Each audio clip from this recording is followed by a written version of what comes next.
Hey, Stay Tuned listeners. I was pleased to learn last week that Stay Tuned has been nominated for a Webby Award for the best individual episode of a podcast. The selection is for an interview I did last year with Bill Browder. As many of you know, Browder became the driving force behind the Magnitsky Act and is often described as Putin's number one foe. So if you haven't already, check out the episode and cast your vote at webbyawards.com. You can also find the link to vote in the show notes to this episode. From Cafe, welcome to Stay Tuned. I'm Preet Bharara. I never had the faintest interest in writing a book just to tell the life of a great man. From the minute I started thinking about writing books, I thought of using the lives of certain men as a way to examine political power, because it's political power that I was interested in. That's Robert Caro, legendary author and personal writing hero of mine. Not to mention, two-time Pulitzer-Prize winner. He's the author of The Power Broker about Robert Moses and several volumes in the Years of Lyndon Johnson, and also the new book, Working. I speak with him about the mechanics of power and how he uncovers the details and stories that bring them to light. That's coming up. Stay tuned.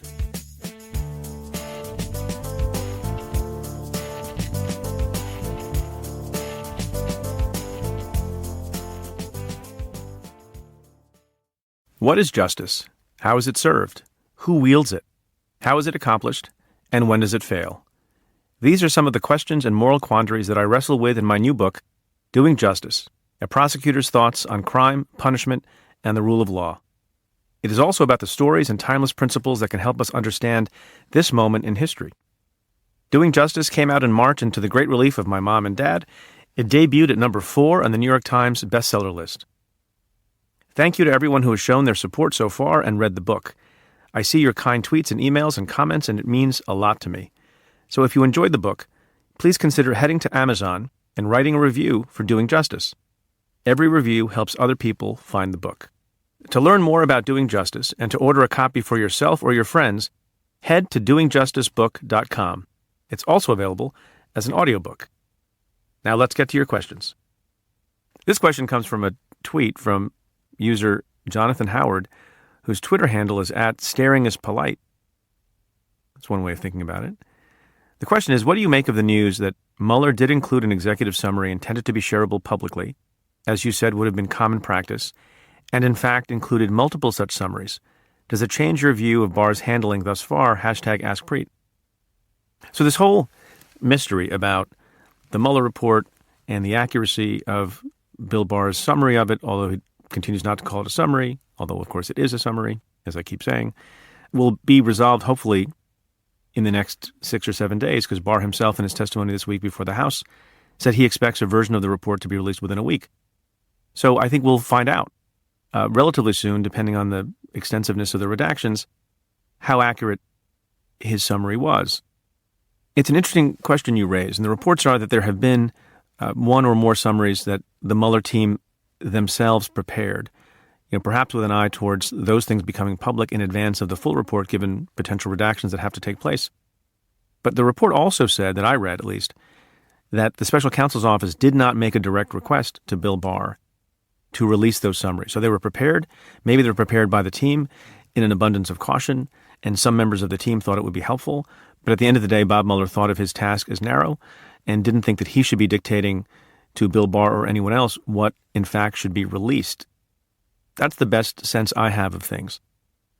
But there's another interesting thing related to your question and to your point that Bill Barr said in his testimony before the House this week, and that is that even though Bill Barr did not consult with Bob Mueller and his team in the preparation of the letter, the 4-page letter, and Bob Mueller and his team were not involved in the preparation of that letter, Barr did say that he offered Mueller the opportunity to take a look at the letter before it was released, and that Bob Mueller declined that request.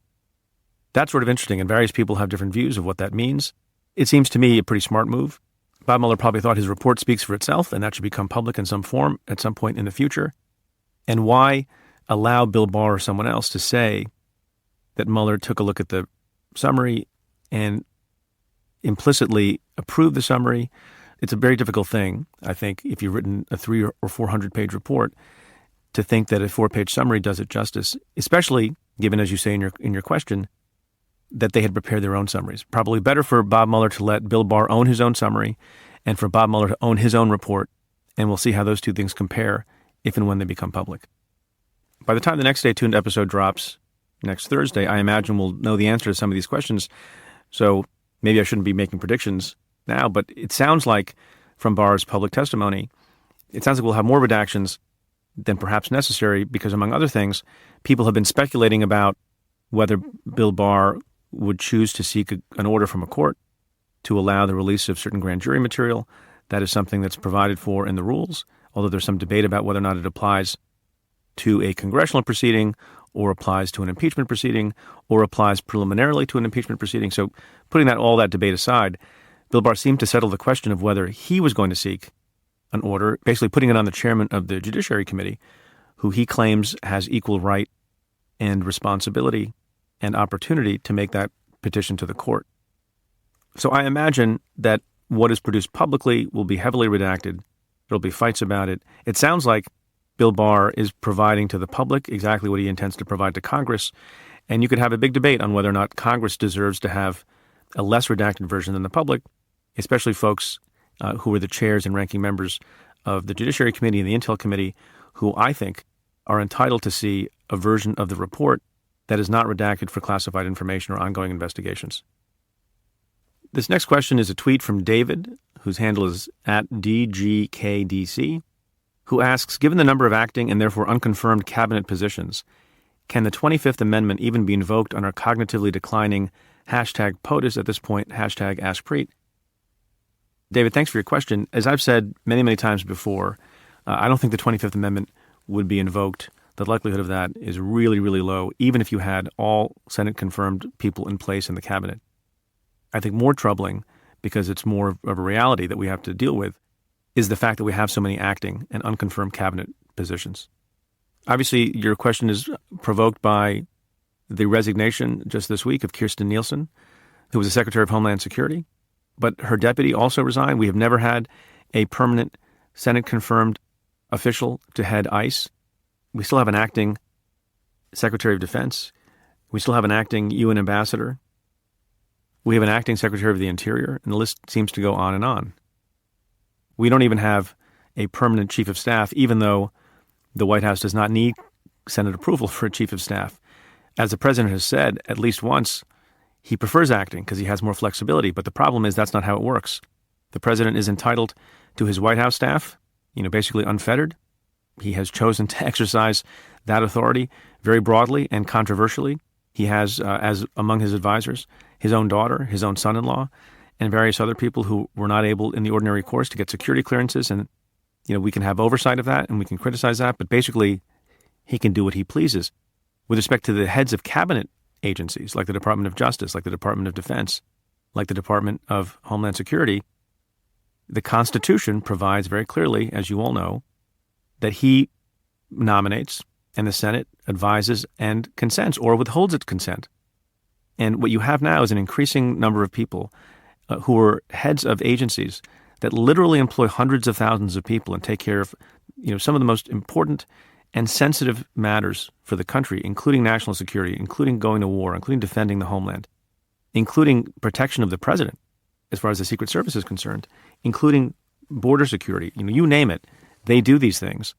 And nonchalantly having an acting person in those positions to basically avoid any check on the part of the Senate is, I think, inappropriate and a problem, and it's something that flies a little bit under the radar screen. Someone tweeted recently that there may come a day when we realize that this was maybe one of the most significant power grabs. I think that day is now, and I think we need to address it, and I think it's one of the things that we may think about in the future with respect to how long a president can delay in nominating a permanent candidate for a position that has been unfilled because either he has caused it to be unfilled by firing someone or death or some other accident. We need permanent people in those positions, and those people need to be approved by the Senate. This next question comes in a tweet from Rebecca Augustine, who says, @Preet Bharara, had you always planned to do the podcast and book when you were done being a U.S. attorney, or did your unplanned hiring and then firing by DJT set you on a course you hadn't expected? Just curious, #Ask Preet. Yeah, it was kind of unexpected. I had always anticipated that I would have, a bit of a runway, and began to think about things that I might do when Donald Trump got elected. And the first thing I did was plan a family vacation, which I hadn't taken a serious one in a long time, for both budgetary and other reasons. And, my thinking about what I might do next was cut short because within a week, literally, of the election, I was given to understand that Donald Trump wanted me to stay on. So when I left office, a lot of people talked to me about writing a book. I had, as I say in the book itself, I'd always had this thought of writing something that was a guide of principles that I had thought about when I ran the Southern District. And then I had occasion to think about it more deeply and thought, well, maybe these stories that I can tell and these thoughts I have about fairness and justice and truth and evidence, maybe those are things that are applicable to lots of people's lives, not just people who are interested in criminal justice or who are in the criminal justice field. The podcast was begun a little bit on a lark. I decided I wanted to talk about some of the issues that are important to me. I wanted to advocate for some of them. I wanted to talk to really interesting people who were smart in an in-depth way. So that also sort of happened unexpectedly. And my brother was kind enough to, spearhead it because he has a media company. And so things happen sort of accidentally, and they've turned out pretty well. Thanks for your question. So before we get to the interview with Bob Caro, as I'm sitting here in the studio on Wednesday, April 10th in the 11 a.m. hour, I understand that Bill Barr, the Attorney General, has been giving some testimony before a Senate subcommittee in which he said some things that are bound to occupy the attention of a lot of folks today, tomorrow, and maybe for the next number of days. The headline in the New York Times seems fairly significant, and it is this: William Barr testimony updates, spying did occur on Trump campaign. And it appears that Bill Barr is making the suggestion before the Senate subcommittee that there was unauthorized surveillance of the Trump campaign leading up to the election in 2016. And he says, surveillance of a campaign is a big deal. I don't disagree with that. It is also true that if there's evidence that there's some kind of collaboration or reason to worry about Russian efforts to reach out to a campaign, that's a big deal too. I want to be careful that I have not heard the testimony directly and I don't have all the details of it. And it seems that Bill Barr himself was kind of spare in what he said. Even the New York Times article itself says it was not immediately clear what Mr. Barr was referring to, and he did not present evidence to back up his statement. What I think is significant is that Bill Barr suggests that there should be a look at the genesis and the conduct of intelligence activities directed at the Trump campaign. Now, as a general matter, without knowing more details, I don't have any inherent issue with people taking a look in good faith at, how powers were used.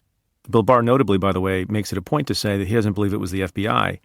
And he's not talking about the FBI. He's talking about other, agencies in the intelligence community. But if someone wants to take a look at how authorities were used and how an investigation was done, and they're doing it in good faith rather than in a retaliatory, punitive way, which you worry about because that's how the president talks about it, because he doesn't like being investigated, didn't like being investigated. Unclear which of those things it is. It's also slightly odd because some of these issues have been looked at. The New York Times article, which may be updated by the time you hear this tomorrow, but for the moment it says this. It says that Mr. Barr said that he will work with the FBI Director Christopher A. Wray to examine the origins of the Bureau's counterintelligence investigation of the Trump campaign, and that he would soon set up a team for that effort, implying that he's going definitively down the path of doing some kind of review.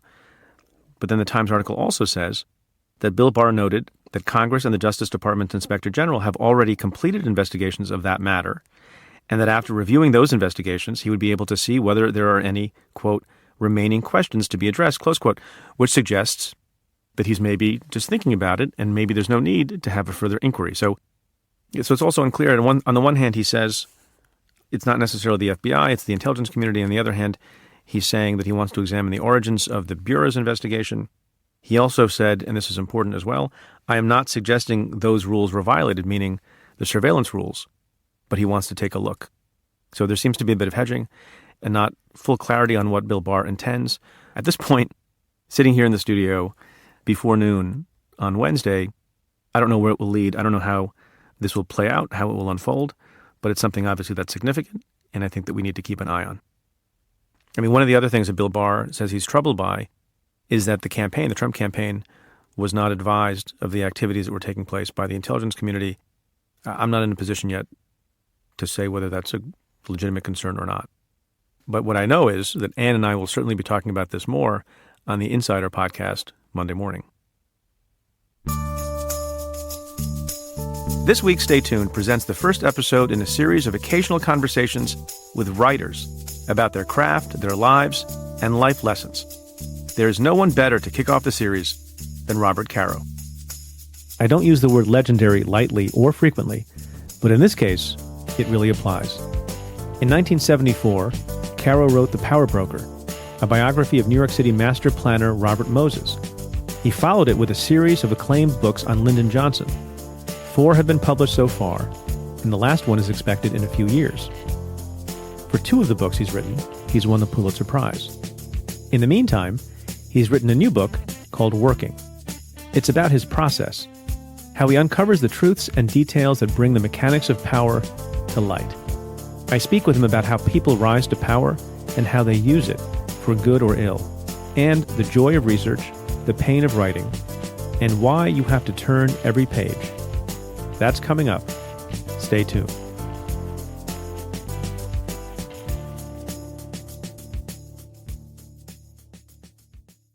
The New Yorker represents the best writing in America today. Online and in print, The New Yorker covers a full range of topics in depth, including lots of the things we like to cover in this podcast: politics and news, international affairs, and culture. Not to mention, The New Yorker touches on subjects that many readers may not have previously put much thought into, like the world's diminishing supply of sand, paper jams, stink bugs, and hunting down heirloom beans. The New Yorker's incredible roster includes former Stay Tuned guest Ronan Farrow, who's written breaking pieces on Harvey Weinstein and CBS's Les Moonves. I spoke with Jane Mayer about Brett Kavanaugh in the Supreme Court. And another Stay Tuned guest, Jeffrey Toobin, wrote an in-depth profile of Bryan Stevenson, who was himself here on the show not long ago. Now you can save 50% and get 12 weeks of The New Yorker for only $6 when you go to newyorker.com/Preet. Enter promo code Preet. You also get an exclusive tote bag, as well as The New Yorker's apps, online archive, and crossword puzzle. And you'll have unlimited access to newyorker.com, which publishes 10 to 15 web-only stories every day. That's newyorker.com/Preet. Enter promo code Preet. Support for today's show comes from Away, luggage that's at home on the road and carries you forward, making your trip a little easier. By using high-quality materials like premium German polycarbonate and selling directly to you, Away is able to offer resistant, lightweight luggage at a much lower price. Choose from a variety of colors and 4 sizes: the carry-on, the bigger carry-on, the medium, or the large, for extended stays. And both sizes of the carry-on can charge cell phones, tablets, anything powered by a USB cord.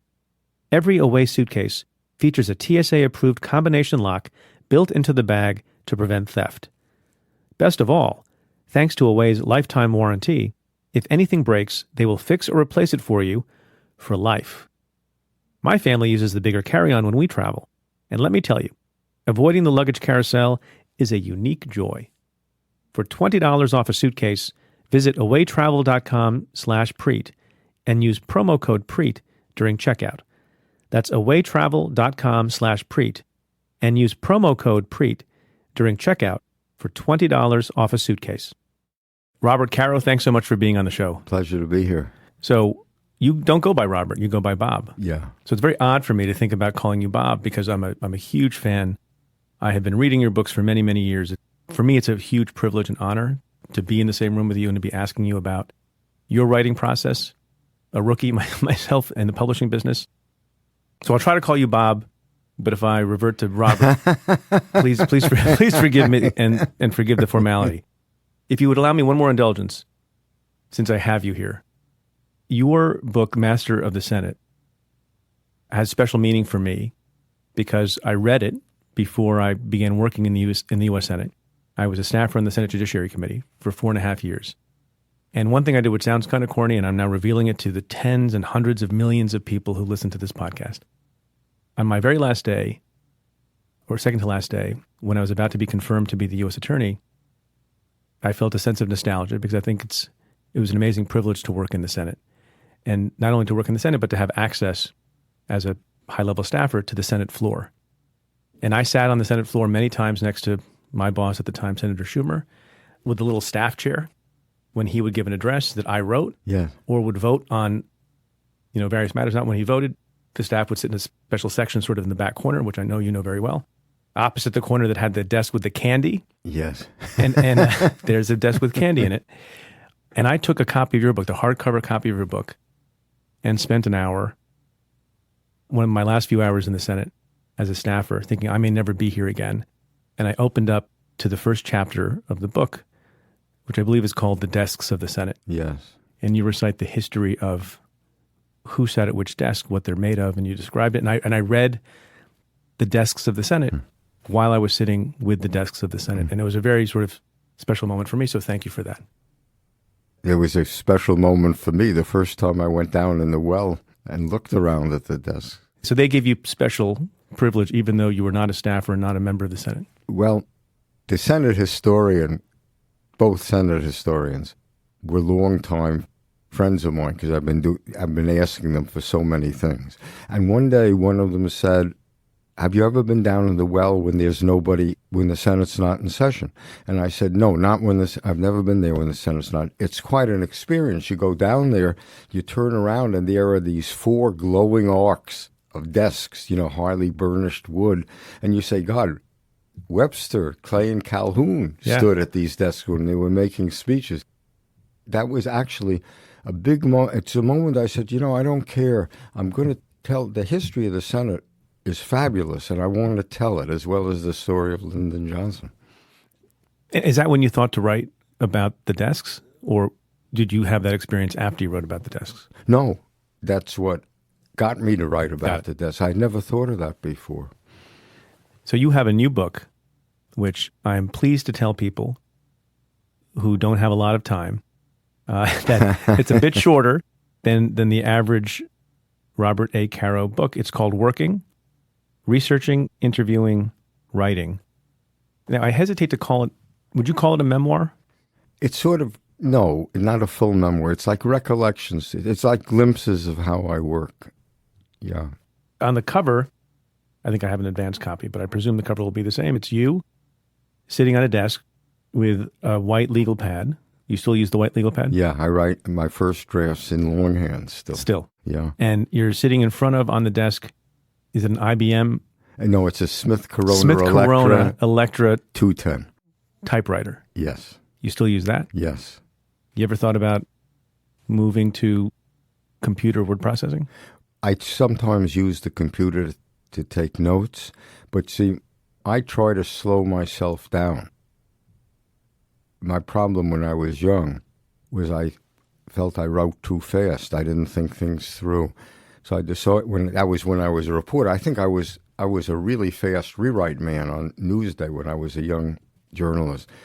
I remembered something that happened to me at Princeton. I took a creative writing course with an old, very courtly, soft-spoken Southern gentleman, a very famous critic at the time named R.P. Blackmer. And I handed in a short story to him. I took his course for 2 years. Every 2 weeks I handed in a short story. He always said something complimentary. I was always doing these things at the very last minute, an all-nighter. I was always pulling all-nighters is what we used to call them. And I thought I was fooling him.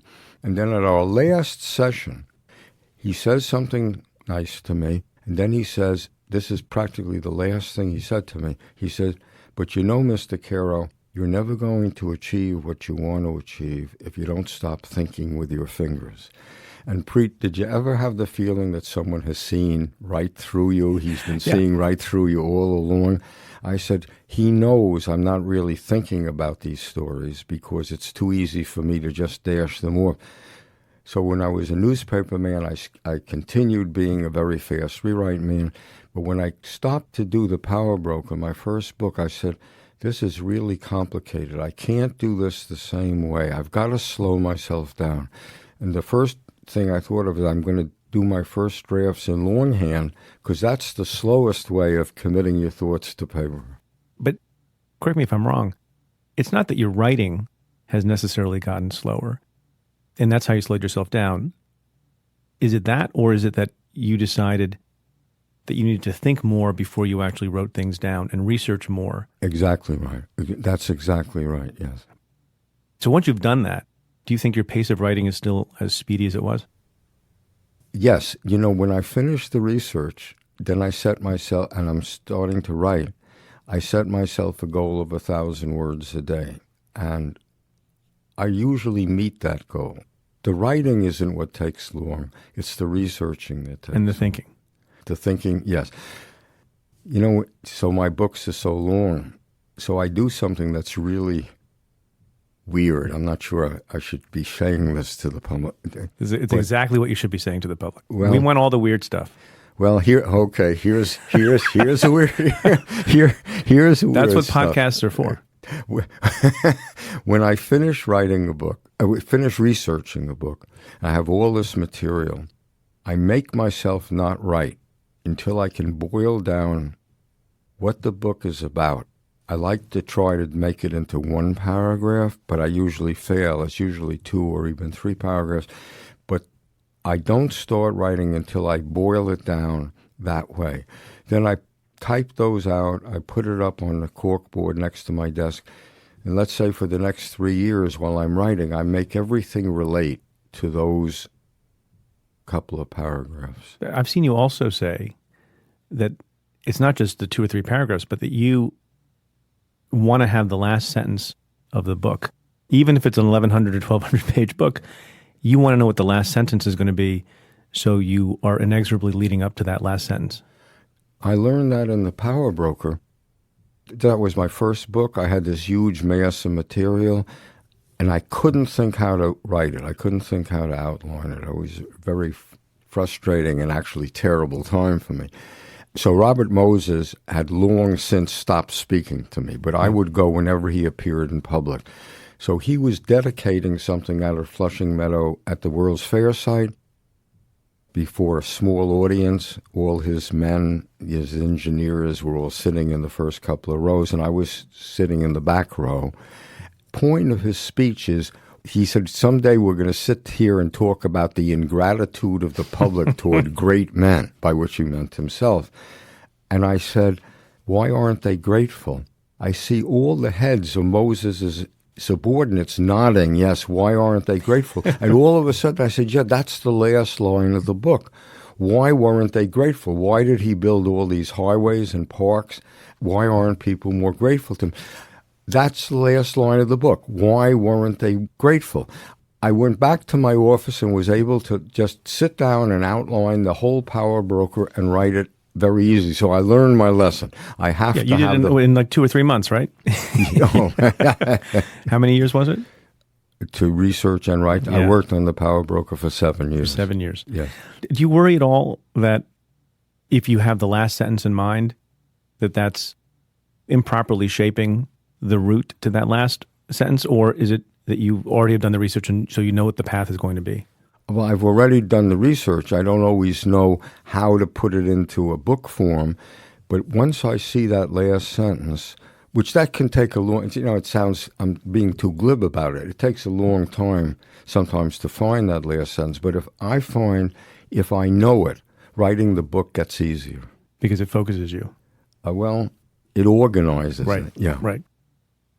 So let's talk about research, because I think people have not appreciated how much time that takes, and you can have a bit of impatience. You have a phrase that you say was one of the better pieces of advice you ever got from, I think, an editor of yours, because you began as an investigative journalist. This was at Newsday. Yes. And this editor said to you, turn every page. Yes. And you said that has stuck with you. What does that mean?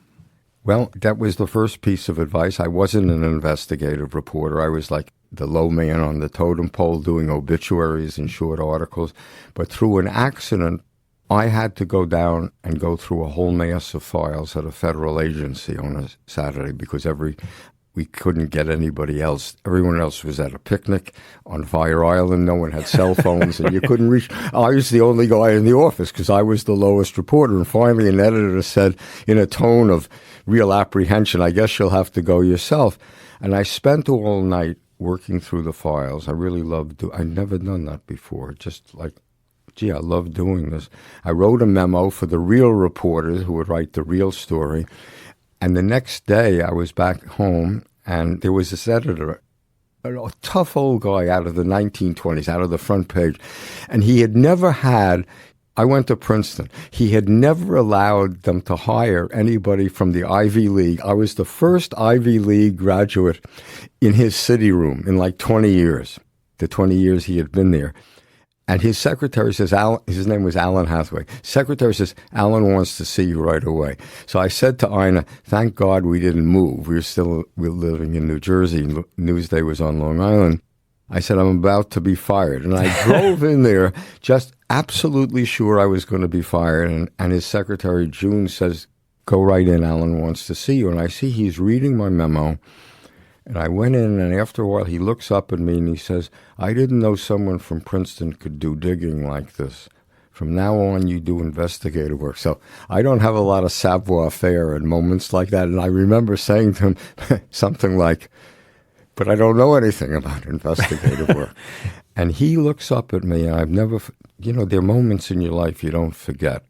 And he said, just remember one thing, turn every page. Never assume anything. Turn every goddamn page. To tell you the truth, that stuck with me my whole life. So when I get down to the Johnson Library, of course, you can't turn every page. There's like 40. Too many pages. Yeah. Right. Some people say that about one of your books. Well, they shouldn't be allowed to do that. They shouldn't. When you refer to Ina, that's your wife. Yes. Who is also an important editor for you. Well, she's a researcher. She's really the only person I've ever been able to trust to do research besides myself. Why is that? Well, I learned it because while I was doing The Power Broker, we were really broke, and I got hurt playing basketball. When you're in your 30s, you should learn not to play basketball anymore. But I got hurt in a pickup game. I had to stay in a bed for a number of months. And I needed someone to do the research. So I would tell Ina, when I was a reporter at Newsday, I spent a lot of time in the Nassau County Courthouse in Mineola. So I would say to her, go up to the second floor of that courthouse. There's a telephone booth there. Call me from there. She'd call me. I'd say, now turn around. There's a double door there to the county clerk's office. You go in. They're going to ask you what you want to see. You want to go to the second aisle on your right and look up whatever. And I learned that if there was something there to find, she was so thorough and conscientious, she would find it. What kind of, if I can ask this, what kind of personality does it take to not only be dedicated to turning every page and immersing yourself in the research, but enjoying it? You said you enjoy it. And my own, parallel experience as a federal prosecutor overseeing a lot of cases, there were some people who were very good at trial, which is a bit of the storytelling, right? And the research had been done, and they come in at the last minute, and they tell the spellbinding story to the jury. And they might not be so good at turning every page and doing the investigation. And there were some other people who were not great at trial, but they would immerse themselves in the emails and the documents and the phone records and the financial records that looks like mush to a lot of people, and loved it night after night after night, and figured out who did what and why. It's rare to find somebody who can do both. And you, as a writer, have been able to do both. Both immerse yourself in the investigation and then also tell the beautiful story. What kind of personality traits do you have that enable you to do both of those things? Well, that's fascinating what you said, that you observed that there were two types of people. I happen to really love going through, you're looking at in the Johnson Library. You have the transcripts of telephone tapes. You have, he usually didn't allow minutes to be taken of the Vietnam decision-making meetings, but you have pretty detailed notes of them. You interview the people. You say, I'm coming closer to what actually happened. I love that process. Writing is very different. Writing is very hard for me. I mean, there's nothing fun for me about writing. But you like having written. I really like I like having published. Having published and having sold, Yeah. as I'm discovering. Yeah, having sold, yeah. Selling, as you are doing. selling Yeah. is good. Right. Your books are still available in every bookstore Yeah. that I walk into. But to tell a story, I want to go back to storytelling because I think it's a fascinating thing. You do all this research and you immerse. So I'm going to press you again to explain how you have this incredible ability. Because you can find a million facts. Let's say you go in and you do the research, you turn every page, and you go to the library, and Ina helps you get the material together. So now you have 1 million undifferentiated facts, and you want to tell a particular story. And maybe even in your case, you already know where the story ends. What is the process of selection, and how do you think about the storytelling so the characters come alive and it's not just a dry recitation of what happened? And that, you ask terrific questions. I mean, one of the things I do, you were kind enough to say I make the characters come alive. One of the things I say, like in The Power Broker, I said, well, the rise of the Irish in New York is an important part of the story. So you can either give people a lecture on the rise of the Irish in New York, or you can tell it through the life of Alfred E. Smith, who was the first Irish Catholic to become governor, and he made, Oscar Handlin, a historian, once said, Al Smith is the consequential person in American history most forgotten by history. Franklin Roosevelt said to Francis Perkins, his Secretary of Labor, Francis, 90% of everything we've done in the New Deal, Al Smith did first in New York. I said, this is a fascinating life. I can tell the rise of the Irish, the significance of them through this life, and make it, if I can write it well enough, that's what you always say to yourself. If I can manage to write it well enough, then people will read it. And that sounds easier than it is. I mean, if you looked at my office, at the end of a day, you'd see so many crumpled up pieces of paper that I've thrown out. Do you read novels? I love novels. And are your models for writing your books that are tremendous exercises in storytelling, are your models other history books or biographies, or are they in part novels?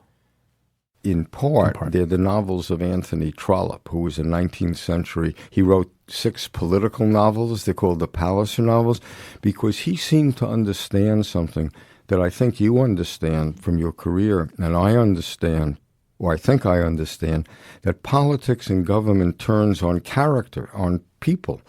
And these officials' character is, in a way, the fate of government. And you say, why did Lyndon Johnson, why did he have these two sides of him?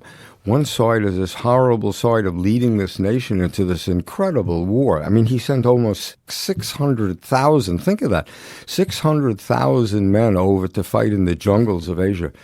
What kind of a guy does that?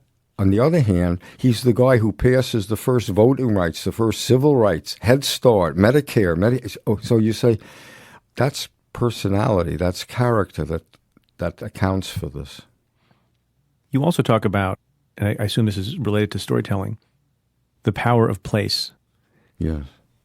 What do you mean by that? Well, quality of writing, Preet, is just as important in a biography or any work of history as it is in a novel. That's something that I just don't think is understood as much as it should be. And one of the things that matters in novels is a sense of place, that you can see the reader, if the novel is good, the writer has done enough, so the reader can see in his mind the place that this is taking place. I think that's very important, and I try to do it. I am not saying I succeed in doing it all. Well, I think you do. Are you a good observer, or are you usually writing about historical things so you can go back and find photographs and people's photographs and people's memories? No, I'd say the opposite of that. I mean, in order to do the books, to show the human cost, what I believe is that if you want to write books about power, you can't just write about the powerful people who wield power. You have to write about the powerless, the people without power on whom government has an effect, either for good or for ill. So to do that, you have to spend a lot of time, like with Lyndon Johnson in the Hill Country. I had to get to know the women who lived in the hill country before, when Lyndon Johnson runs for Congress, he's 28 when he's running. They don't have any electricity there, so the women had to haul up every bucket from the wells. They had to do the wash by hand, on broomsticks. They had to iron with these heavy slabs of iron, which they kept heated on a stove, even in the hottest weather there. And the women were stooped and bent from this labor. Bent was the word. Women, we're bent. You know what? He runs for Congress at 28. You know what the line? He says, if you elect me, you won't look like your mother looks. That's a political genius. Because he was going to electrify. He was going to electrify. In order to understand what their lives were like, I said to Ina, I don't understand this country. It's so lonely. It's so isolated. I said, we're going to have to move there. I didn't realize it was going to take 3 years. But you have to get to know the people who were thrown out for Robert Moses. And the place, and you go there, and you spent... in 3 Texas, years there. 3 years, yes, we lived there. When I said that to her, we're going to have to live there, she said, why can't you be doing a biography of Napoleon? It's been said about that chapter you're describing, of electrification, that this is something that on its face seems utterly boring. Yes. The impact of electrification of a rural area of Texas. And again, you bring it to life in part by taking the time, turning every page, going to the place, meeting the people, letting it all sink in. Can I ask you, do you take some pride and do you seek out opportunities to write about things that may seem on their surface mundane and boring, like bridges and roads, and then bring them to life? Or it just happens to be what you write about? No, it's not. It just, I didn't know this was a story. Like I remember this woman. They all lived on isolated, really lonely ranches there. The hill country was an empty, impoverished place when we moved there. Now Austin has expanded out.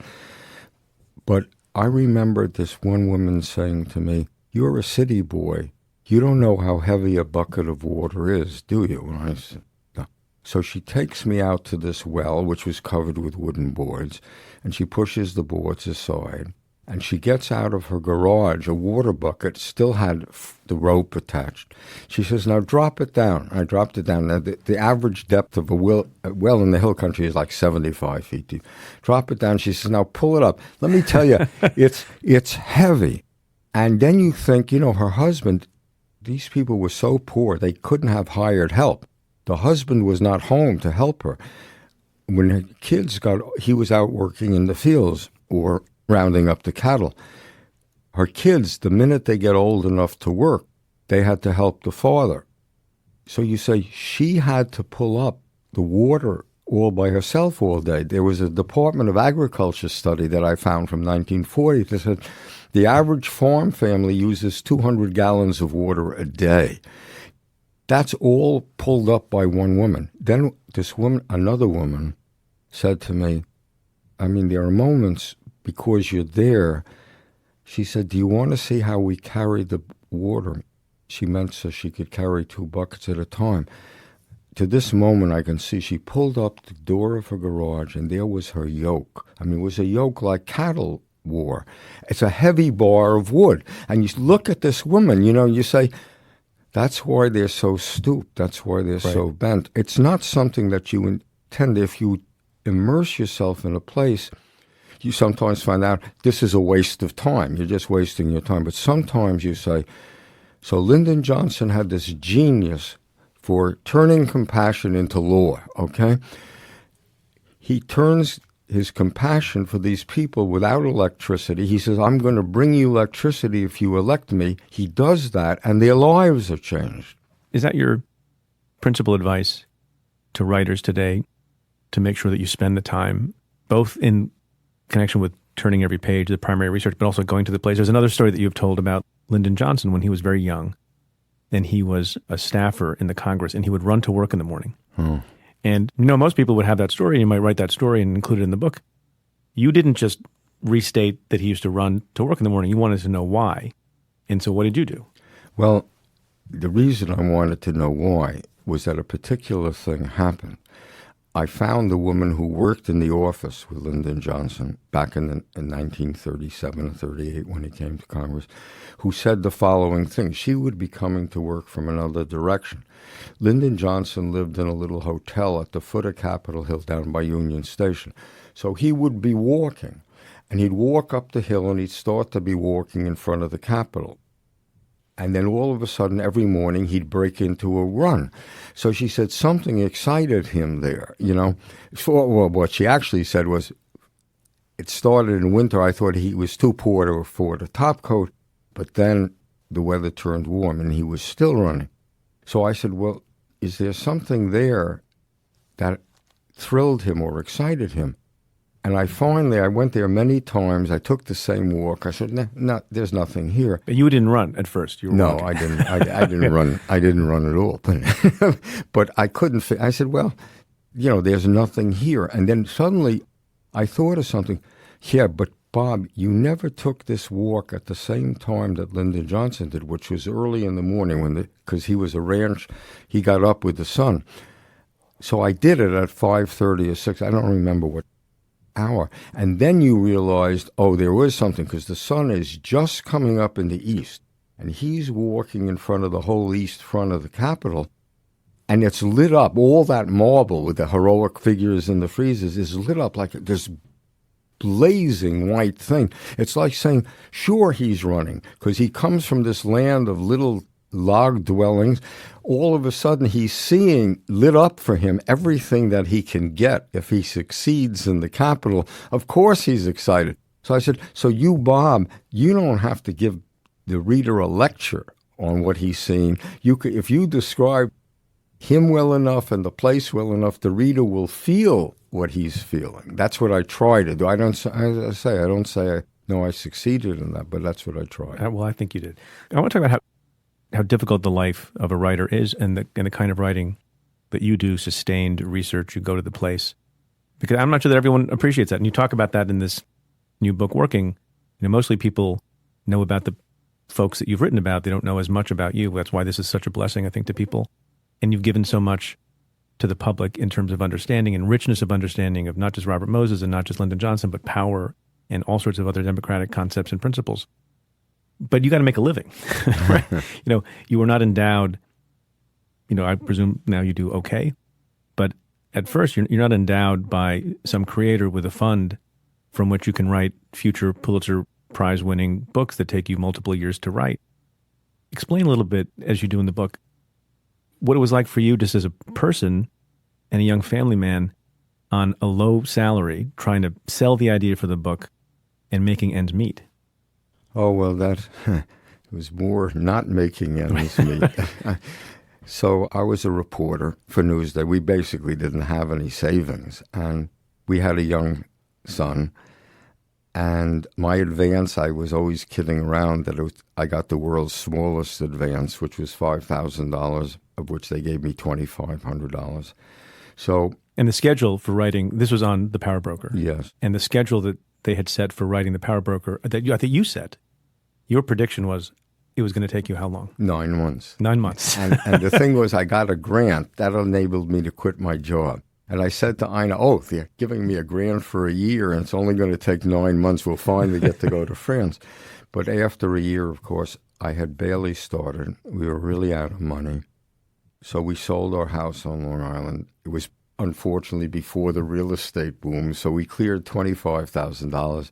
We moved to an apartment in the Bronx, and that got us through a year. And then Ina was teaching, but I got hurt. I had to stay in bed for quite a lot of months. The next 2 or 3 years, we remember, Preet, as just a time of being broke, really broke. After about 4 or 5 years, I went to my editor, who was not returning my telephone calls in an expeditious way at all. I had given him half the manuscript. That was 500,000 words. And I didn't hear from him for a long time. Finally, I heard from him, and he takes me to dinner at a very inexpensive Chinese restaurant on Broadway. I should have realized the significance of that. So he says that this is not my present publishing house, but the one I was at before. he said, oh, we really like the book, keep going. And I said, can I have the other half of my advance, the other $2,500? And he said, I've never forgotten his words. He said, oh, no, Bob, I guess you didn't understand me. We like the book, but very few people are going to read a book on Robert Moses, and you have to be prepared for a very small printing. That was really the worst.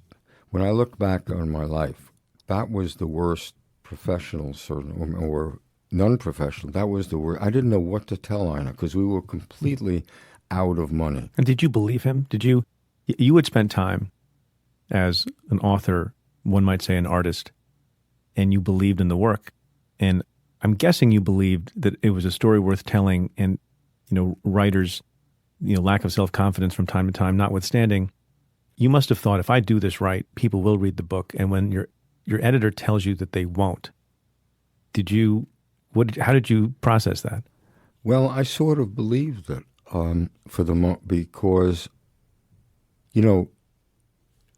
no one really knew the extent of his power. I mean, I knew it. I knew there was a real significance in his story for democracy. I'd never, having been elected to anything that had so much power, where did he get it?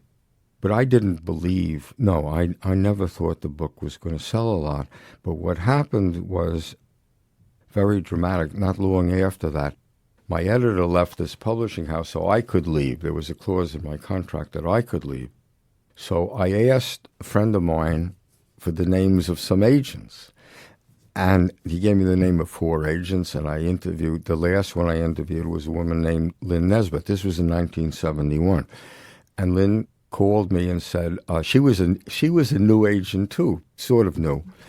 And she said, I'd like to represent you, so come in and talk to me. I went in and she said, well, I'd like to represent you, but you have to tell me what you're so worried about. Now, this editor had made me feel no one was interested in this book, remember? So I didn't know I looked worried, but of course I was worried.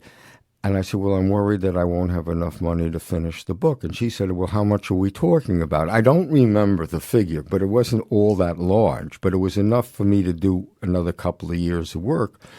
And she looked at me and she said, is that what you're worried about? See, these are other sentences I've never forgotten because they were so important in my life. She says, is that what you're worried about? Well, you can stop worrying right now. I can get you that by picking up this phone. Everyone in New York knows about this book. I can see the only thing you care about is writing. I have to find you an editor you can work with for the rest of your life. So my life changed, and that was 1971. Lynn has been my agent for 48 years. That editor, Robert Gottlieb, has been my editor. I'm going to ask about him, too. For 48 years. Tell the story, one of my favorite stories in the book, the story about how you auditioned, I guess, 4 editors. And like lots of things in life, important moments revolve around food choice and a meal. How did you get Gottlieb? Well, Lynn said, I'm going to set up lunches for you with 4 editors and pick the one. They were all famous editors, and see which one you'd like to work, if there's one you'd like to work with. The first 3 took me to, I don't remember if there was a 4 Seasons, but whatever the equivalent in 1971, very fancy restaurant, and basically all said, I can make you a star, which wasn't actually what I was interested in. And Gottlieb said, well, I don't go out for lunch, but we can have a sandwich at my desk and talk about your book. So I picked him. And the rest is history. Well, the rest is 48 years. 48 years. Just while we're on the topic of your editor, how did it work? And I had a very excellent experience with my editor at Knopf, Peter Gethers. Nice name check for him here. If there was a dispute about something, who deferred to whom? And why? Well, it's 48 years of some very bitter fights, But you always made up. I wouldn't use the word made up. Well, you stayed together. We stayed together. Well, we have a lot of running disputes. One is he thinks I use too many semicolons. I think I don't. So I can't tell you all that. But we both sort of believe in what we believe in. So there are real fights. But the thing about why I've stayed with him is he's a great, great editor. And the reason he's great for me is he's very smart and he thinks things through. if he makes a suggestion and you don't accept it, he's not going to just let that go by and turn the page. He's going to argue for why he thinks there should be a change. So in order for you have to defend it, and therefore you have to think about why you're doing things. And that's a really, as you're writing, you have to think, what is the reason I'm doing this? And that's helpful to me. Do you know when your writing is good? No. Still to this day. I never think the writing so is you'll write a chapter, and maybe as you've written it, you don't know, and you put it away and you come back to it. Are there times when you say, hey, no, that's not bad? Not very often, Preet. It's usually I rewrite in galleys, which I even rewrite in page proofs, which you're not allowed to do. But that was made very clear to me. You cannot do that. I would rewrite, but I'm not Bob Caro. No, I would rewrite in the finished book. I read sometimes, when I'm looking back at something, at a chapter I've written for something in the next book, I say, oh, this should be so much better, and you see a way to improve it, but it's too late. So people refer to your books as biographies, and I guess in the library and in the bookstore, if you go to the biography section, that's where you'll find the Power Broker, where you'll find the LBJ books. But you say, I don't really regard my books as biographies. How come? Well, I don't. I never had the faintest interest in writing a book just to tell the life of a great man. From the minute I started thinking about writing books, I thought of using the lives of certain men as a way to examine political power, because it's political power that I was interested in, how it affects people's lives, how it is created. I said, if you pick the right man, you can use the life of a man to show what you want to show about political power. You have to pick the right man. But how do you know when, as you've said, once you've made the selection, then you begin an immersive process of learning all sorts of things about them? And your opinion of that man, and it happened, I believe, with Robert Moses, and to some extent with Lyndon Johnson also, it changes. How do you select? Well, one thing didn't change. In order for this to work for me, this is just for me, I'm not giving other people advice, it has to be someone who's done something that no one else has ever done before. Because therefore, if you can figure out how and why he did it, then you will be getting to the essence of power. Now, Moses did something that no one else has done before. We believe power comes from being elected, from the ballot box. Here's a guy who was never elected. He had more power than anyone who was elected, more than any governor, more than any mayor and governor combined. And he held that power, think of this, for 44 years. And with it, he shaped the whole metropolitan area. So when I wanted to do another book, the thing that attracted me to Lyndon Johnson first wasn't his presidency. It was that when he was Senate Majority Leader, he made the Senate work. It never worked before him, really hasn't worked since him. For 6 years, when he was Majority Leader, the Senate was the center of governmental creativity and energy in Washington. It's not Eisenhower's Civil Rights Bill, it's Lyndon Johnson's Civil Rights Bill. So if you had to, based on all of your experience, and there's no finer authority on power than you in many ways, what are the personality traits that allowed someone like Robert Moses to do that which had never been done before, and Lyndon Johnson also? And among the possibilities, and pick others, perseverance, self-confidence, intelligence, shamelessness, courage, maybe some negative qualities. What are the list of things that allowed folks like that to do unprecedented things? Well, I would have to say it varies from Moses to Johnson. So for Moses?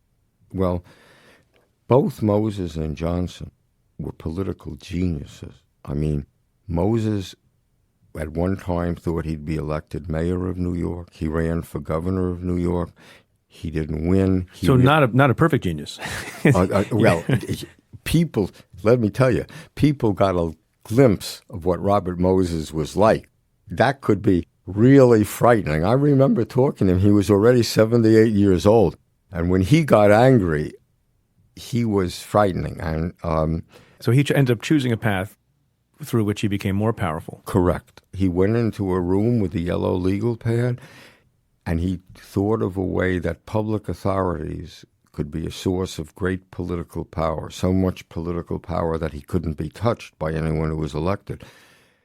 No one knew what he was doing when he suggested this legislation to deal with the Triborough Bridge and Tunnel Authority and the other authority. No one in Albany realized what they were passing. Only he knew it. Lyndon Johnson was a way of finding power in places that no one had ever seen it before in the Senate. The quality that they both had is a genius in creating political power.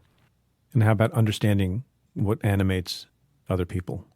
From my reading of some of the Johnson books, maybe it's not the top quality, but Johnson knew every strength and weakness of every person he ever had to reckon with.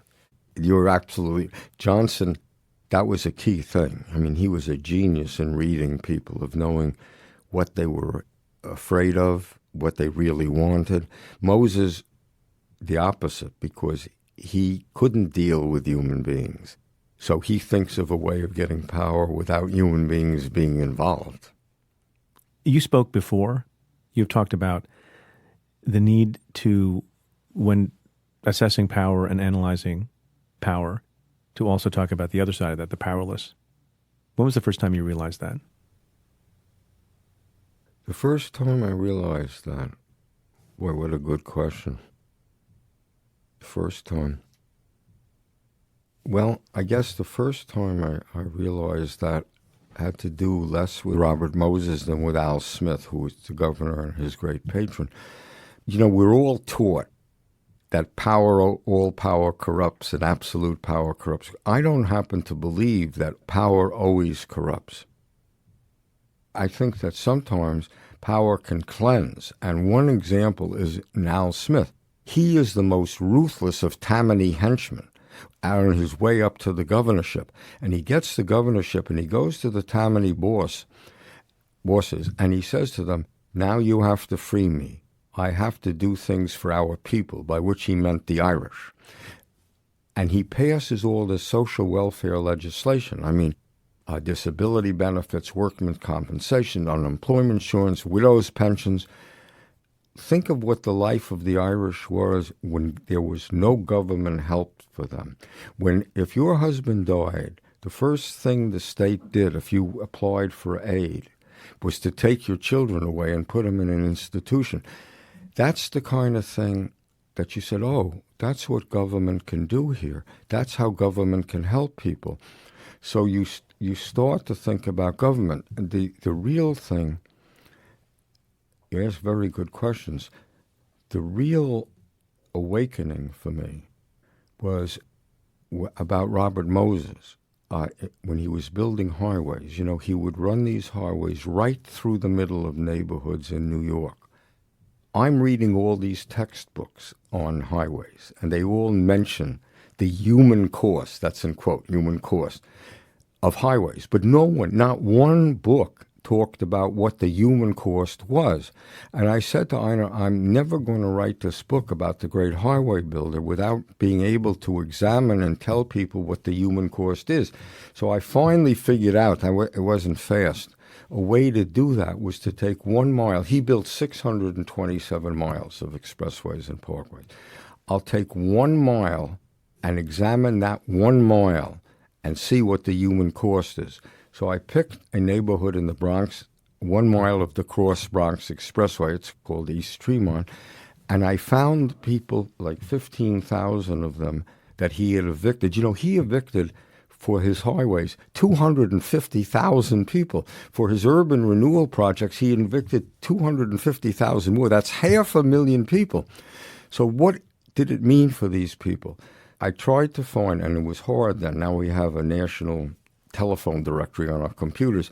Those days, if someone moved away, trying to find out, that took a lot of time. But I would interview these couples from East Tremont. Now, they had a real community there. It was a real neighborhood. It was lower middle class. They mostly worked in the garment district. They were not well off financially. But as long as they had their community with their friends and their relatives, they had a lot. All of a sudden, you get this notice from Robert Moses, you have 90 days to move, and they're scattered to the wind. So I went to find them.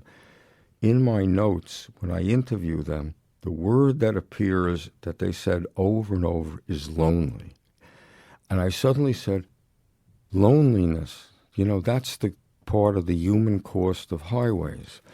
And I said, I have to show this just like I showed how he wielded power. I have to show the effect of power on the powerless. I have to really write about this neighborhood. So that takes so much time. You have to read the weekly newspapers from that thing to learn. You have to find the community leaders. It takes months and months. That took 6 months to research that. And some of that was unnecessary because decisions about where the highway would curve and where it would go and who would be evicted were made sometimes based on financial reasons or political reasons. And as you write, vastly fewer numbers of folks needed to have been displaced. Yes. But Robert Moses, powerful man behind the scenes, made particular decisions to get it done. Yes. There was an alternate route just 2 blocks away that paralleled this route. He tore down 54 6- and 7-story apartment houses for this 1 mile. If he took the other route 2 blocks away, parallel, exactly the same, it would require, as I recall, him to tear down just 6 little tenements. But doing it that way, the easier way would have required the destruction of a business that was very profitable to Bronx Democratic politicians. So he took the other route. So there came to be a time, I think, that you asked Robert Moses about the human cost. Yes. And did he feel bad about it? No, you've really read my books very, very carefully. It's a real treat to be interviewed by you. I remember I asked him, did you ever expect to lose this fight up there over the highway? And he said, the exact quote's in this book, but he said something like, oh, no, there was no, they just stirred up the animals there. So I just held fast. That was all I had to do.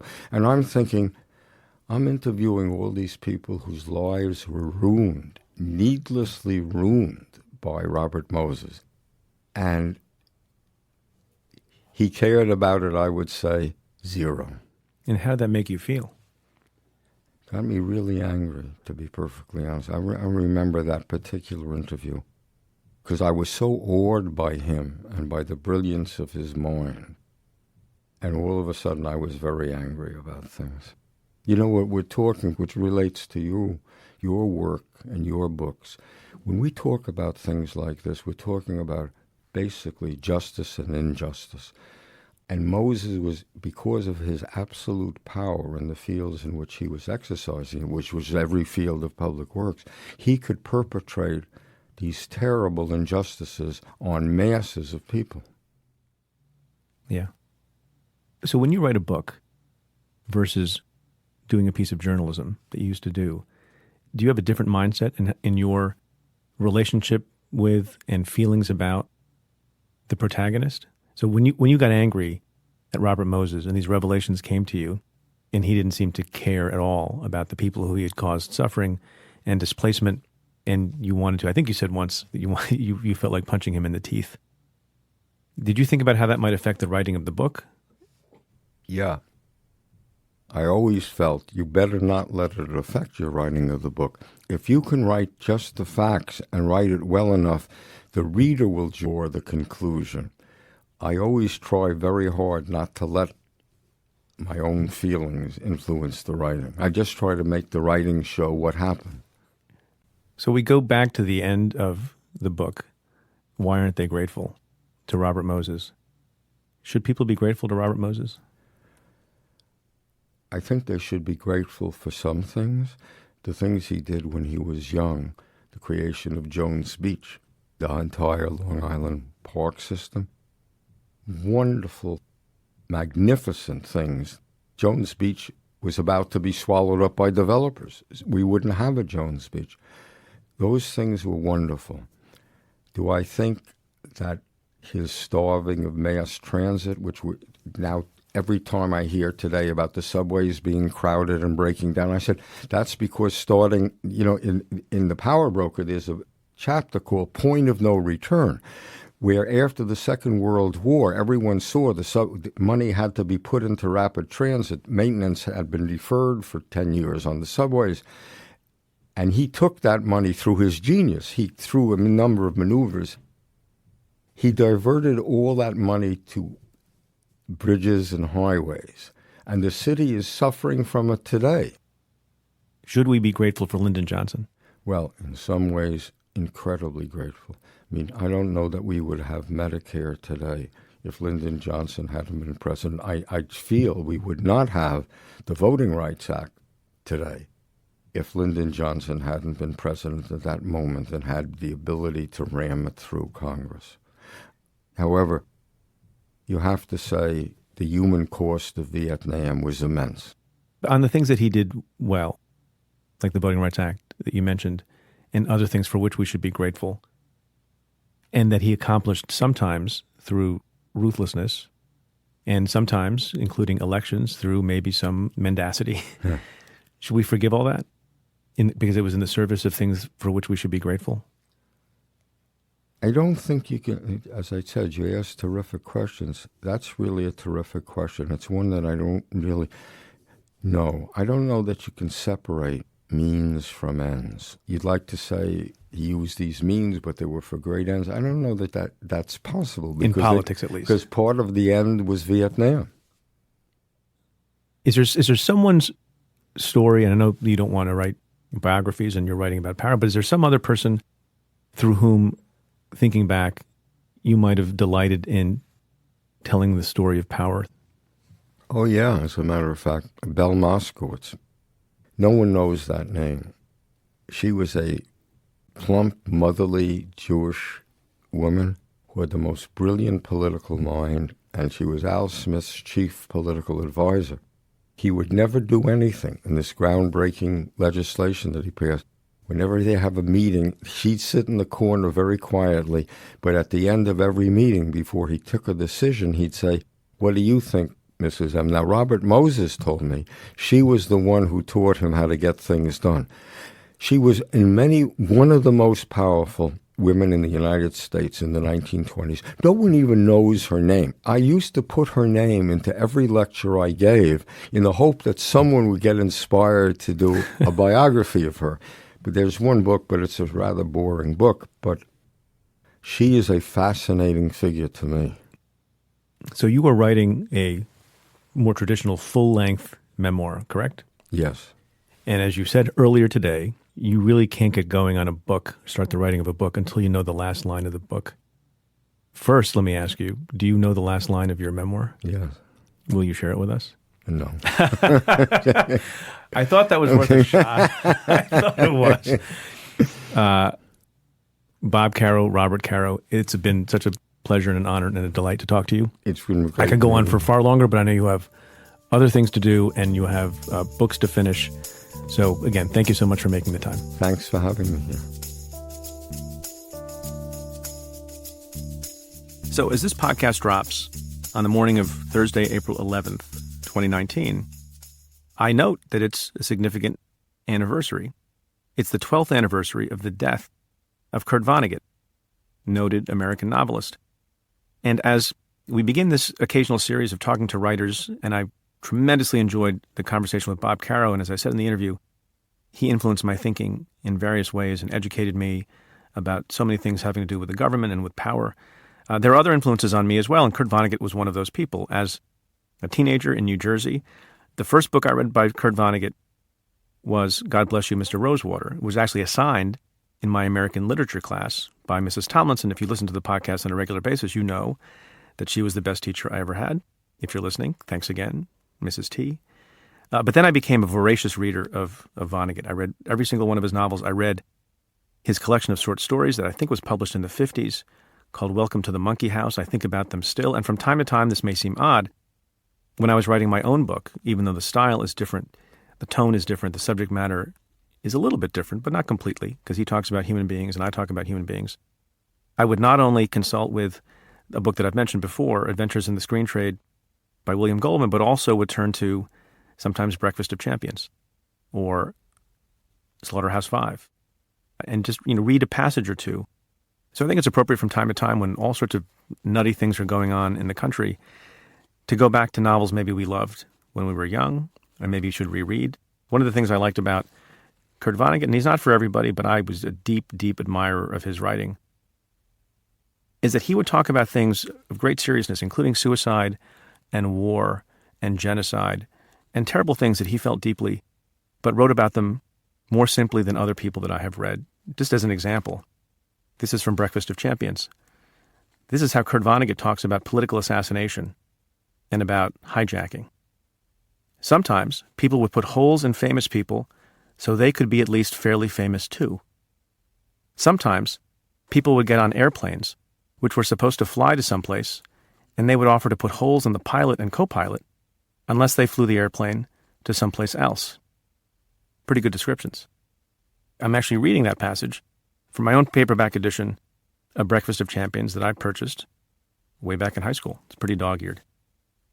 And if you'll indulge me for just another minute, I want to leave you with 3 of my other favorite quotes of all time from Kurt Vonnegut that I have used from time to time when I speak publicly.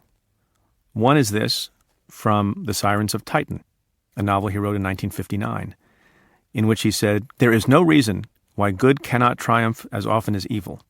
The triumph of anything is a matter of organization. If there are such things as angels, I hope that they are organized along the lines of the mafia."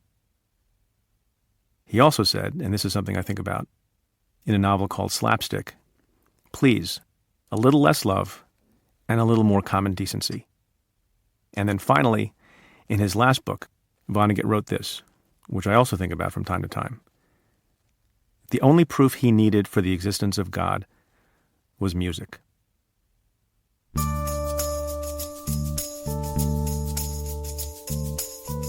Well, that's it for this episode of Stay Tuned. Thanks again to my guest, Robert Caro.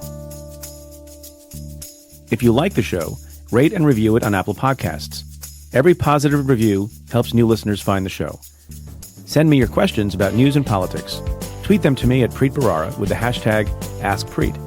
Or give me a call at 669-247-7338. That's 669-24-PREET. Or you can send an email to staytuned@cafe.com. Stay Tuned is presented by Cafe. It's produced by Kat Aaron and the team at Pineapple Street Media, Henry Malofsky, Joel Lovell, Jenna Weiss-Berman, and Max Linsky. The executive producer at Cafe is Tamara Sepper, and the Cafe team is Julia Doyle, Calvin Lord, Vinay Basti, and Jeff Eisenman. Stay Tuned is produced in association with Stitcher. I'm Preet Bharara. Stay tuned.